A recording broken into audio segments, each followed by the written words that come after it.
আজকে আমরা কাতুলপুর বিধানসভা কেন্দ্রের রাজনৈতিক অর্থনীতিকে ব্যবচ্ছেদ করব। মানে এখানকার ডেটা বা তথ্যগুলোকে বিশ্লেষণ করে এমন একটা পথ খোঁজার চেষ্টা করব যেটা সরাসরি এখানকার মানুষের জীবনযাত্রার মান উন্নত করতে পারে। বাঁকুড়া জেলার এই যে জায়গাটা কাতুলপুর, এটা কিন্তু ভৌগোলিকভাবে জঙ্গলমহলের একেবারে কেন্দ্রস্থলে। এর একটা গভীর সাংস্কৃতিক ঐতিহ্য তো আছেই, কিন্তু তার থেকেও গুরুত্বপূর্ণ হল এর রাজনৈতিক ইতিহাস, যা এখানকার মানুষের জীবনকে নানাভাবে প্রভাবিত করে চলেছে। তো এই বিশ্লেষণটায় আমরা কিভাবে এগোব? দেখুন, প্রথমে আমরা কাতুলপুরের মাটি আর মানুষকে বুঝব, তারপর দেখব কেন এখানে একটা বিশ্বাসের ঘাটতি তৈরি হয়েছে। সংখ্যার মাধ্যমে ব্যবচ্ছেদ করার পর আমরা শুনব একদম মাঠের আসল অভিযোগগুলো, আর সবশেষে এই সব কিছুর ভিত্তিতে একটা কার্যকরী শাসনের নকশা আর বিশ্বাস ফিরে পাওয়ার পথ নিয়ে কথা বলবো। চলুন সবার আগে কাতুলপুরের একেবারে গোড়ার কথা জেনে নিই। এখানকার মাটি কেমন, এখানকার ভোটারদের আশা আকাঙ্ক্ষাগুলোই বা কী, আসুন সেটাই বোঝার চেষ্টা করি। কাতুলপুর কিন্তু একটা তফসিলি জাতি সংরক্ষিত আসন। এর মানেটা কি? মানে হল এখানকার রাজনীতিতে পিছিয়ে পড়া মানুষদের ভূমিকা অত্যন্ত গুরুত্বপূর্ণ। জনসংখ্যার একটা বিরাট অংশই তফসিলি জাতি বা অন্যান্য অনগ্রসর শ্রেণীর। এদের মধ্যে নমশূদ্র বা মতুয়া, বাগদি এবং বাউরি সম্প্রদায়ের প্রভাব বেশ চোখে পড়ার মতো, যা এখানকার সামাজিক আর রাজনৈতিক সমীকরণকে অনেকটাই নিয়ন্ত্রণ করে। আর হ্যাঁ, এটা একটা হিন্দু সংখ্যাগরিষ্ঠ এলাকা, মুসলিম জনসংখ্যা তুলনামূলকভাবে কম। কাতুলপুরের অর্থনীতির সবচেয়ে বড় সমস্যাটা যদি একটা শব্দে বলতে হয় তাহলে সেটা হলো কৃষি সংকট।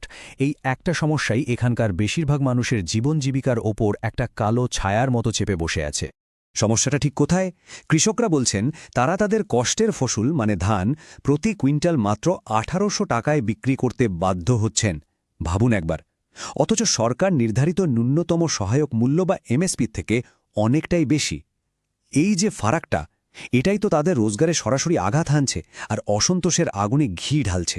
আর এই কৃষি সংকটের সাথে কিন্তু আরও অনেক কিছু জড়িয়ে আছে। এটা একটা দুষ্টু চক্রের মতো। যেমন ধরুন, রাজ্য সড়কের যা হাল, তাতে ফসল বাজারে পৌঁছাতে দেরি হয়, খরচ বাড়ে। আবার বন্যা নিয়ন্ত্রণের কোনো ভালো ব্যবস্থা নেই, ফলে এক রাতের বৃষ্টিতেই সব শেষ। এর ফলে কি হচ্ছে? গ্রামের যুবকদের মধ্যে বেকারত্ব বাড়ছে, তারা হতাশ হয়ে পড়ছে। আর তার উপর সরকারি ধান কেনার প্রক্রিয়ার ব্যর্থতা তো আছেই। সব মিলিয়ে পরিস্থিতিটা বেশ জটিল। অর্থনীতির কথা তো হলো, কিন্তু রাজনীতি, সেখানেও কিন্তু একটা বড়সড় সমস্যা আছে। আর সেটা হলো নির্বাচিত জনপ্রতিনিধি আর সাধারণ ভোটারদের মধ্যে বিশ্বাসের সম্পর্কটা প্রায় ভেঙে পড়েছে।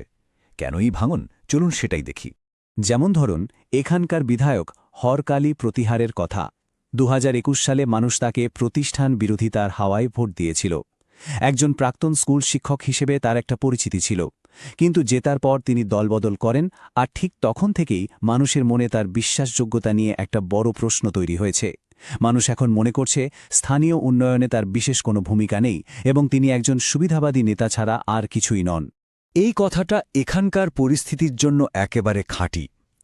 ভোটদাতার অবিশ্বাস হল ভঙ্গ হওয়া প্রতিশ্রুতির উপর ধার্য করা কর। মানে দলবদলটা এখানে শুধু একটা লক্ষণ, আসল রোগটা আরও অনেক গভীরে। বেশ, এতক্ষণ আমরা মানুষের অনুভূতির কথা শুনলাম, কিন্তু এই যে রাগ, ক্ষোভ, এর কি কোনো প্রতিফলন সংখ্যায় দেখা যায়? চলুন এবার ডেটা কি বলছে সেটাই একটু খতিয়ে দেখি। এই সংখ্যাগুলোর দিকে একবার তাকান। ২০১৬ থেকে ২০২১, মাত্র ৫ বছরে রাজনৈতিক চিত্রটা কেমন আমূল বদলে গেছে। ২০১৬তে তৃণমূল কংগ্রেস যেখানে প্রায় ৪৯% ভোট পেয়েছিল, ২১-এ সেই জায়গায় বিজেপি ৪৭% ভোট পেয়ে জিতে গেল। এটা কি প্রমাণ করে?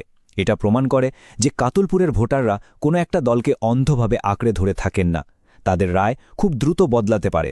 ভাবা যায় এখানকার ভোটের হার ঐতিহাসিকভাবেই ৯০%-এর বেশি। এটা কিন্তু বলে দেয় যে এখানকার মানুষ রাজনৈতিকভাবে উদাসীন নন, বরং তারা নিজেদের দাবি আর প্রত্যাশা নিয়ে খুবই সচেতন এবং গণতান্ত্রিক প্রক্রিয়ায় সক্রিয়ভাবে অংশ নিতে চান। আর গণতন্ত্রের মূল কথাই তো এটা, তাই না? এর আসল শক্তিই হল মানুষের স্বতঃস্ফূর্ত অংশগ্রহণ আর খোলামেলা আলোচনা। এর জন্য দুটো জিনিস খুব জরুরি। এক, প্রত্যেকটা মানুষের কণ্ঠকে তা যতই দুর্বল হোক সম্মানের সাথে শুনতে হবে। আর দুই, তাদের প্রত্যেকটা দাবিকে দায়িত্বের সাথে পূরণ করার চেষ্টা করতে হবে। কাতুলপুরের এই বিপুল ভোটদান আসলে এই গণতান্ত্রিক চেতনারই প্রতিফল। ভোটের বড় বড় সংখ্যাগুলো তো একটা দিক দেখায়, কিন্তু আসল গল্পটা লুকিয়ে আছে মানুষের প্রতিদিনের অভিযোগে। চলুন এবার সেই অভিযোগগুলোর গভীরে যাওয়া যাক। ঠিক কোন কোন বিষয়গুলো তাদের ক্ষোভের কারণ হয়ে উঠেছে। মানুষের ক্ষোভের কারণ কিন্তু একটা নয়, অনেকগুলো। আর এগুলো কোনো বিচ্ছিন্ন ঘটনা নয়, এগুলো সিস্টেমের সমস্যা। দেখুন, শিক্ষক নিয়োগে দুর্নীতি, সরকারি কাজের জন্য কাটমানি, ভোটের পরের হিংসার আতঙ্ক, বন্যাত্রাণের টাকা চুরি, রেশনে খারাপ মানের চাল, এমনকি মন্দিরের জমি নিয়ে বিবাদ, এই সব কিছু একসাথে মিলে সরকারি ব্যবস্থার উপর থেকেই মানুষের বিশ্বাসটাকে কেড়ে নিচ্ছে। তাই প্রশ্নটা খুব সহজ, কিন্তু উত্তরটা কঠিন। যখন সাধারণ মানুষের চলার রাস্তাটা ভেঙে পড়ে আর বাড়ির জলের কলটা শুকিয়ে যায়, তখন প্রশাসনের ওপর তাদের বিশ্বাসের আসল দাম কতটা কমে যায়। এই ছোট ছোট ব্যর্থতাগুলোই জমে একটা বড় অসন্তোষের জন্ম দেয়। আচ্ছা, সমস্যা তো অনেক হলো, কিন্তু সমাধানটা কি? শুধু সমস্যা খুঁজে বের করলে তো চলবে না। এবার এই সব তথ্যের ওপর ভিত্তি করে একটা কার্যকরী সুশাসনের নকশার দিকে এগোতে হবে। এর জন্য একটা চতুর্মুখী স্ট্র্যাটেজি দরকার। প্রথমত, শিবের মতো আক্রমণাত্মকভাবে দুর্নীতি আর অপরাধকে সামনে আনতে হবে। দ্বিতীয়ত, বিষ্ণুর মতো স্থিতিশীলতা এনে সরকারি প্রকল্পের সুফল মানুষের কাছে পৌঁছে দেওয়া নিশ্চিত করতে হবে। তৃতীয়ত, ব্রহ্মার মতো নতুন ভাবনা আর আধুনিক প্রযুক্তি ব্যবহার করে মানুষের কাছে পৌঁছাতে হবে। আর চতুর্থত, দুর্গার মতো দুর্বল সম্প্রদায়কে সব রকম বিপদ থেকে সুরক্ষা দিতে হবে। এই পুরো পরিকল্পনার পেছনে একটা মূল ধারণা কাজ করছে। আমরা এটাকে বলছি গভর্নেন্স ROI বা শাসনে বিনিয়োগের রিটার্ন। মানেটা খুব সহজ। সরকারি প্রকল্পের সাফল্য শুধু কত টাকা খরচ হলো তা দিয়ে মাপা হবে না। আসল মাপকাঠি হবে তিনটে জিনিস: কটা নতুন চাকরি তৈরি হলো, মানুষের জন্য কটা নতুন সুযোগ খুলল, আর কতটা বিশ্বাস ফিরে এলো। চলুন একটা উদাহরণ দিয়ে ব্যাপারটা বুঝি। ধরুন, রাজ্য সড়ক 2কে 4 লেনে করতে খরচ হবে 250 কোটি টাকা।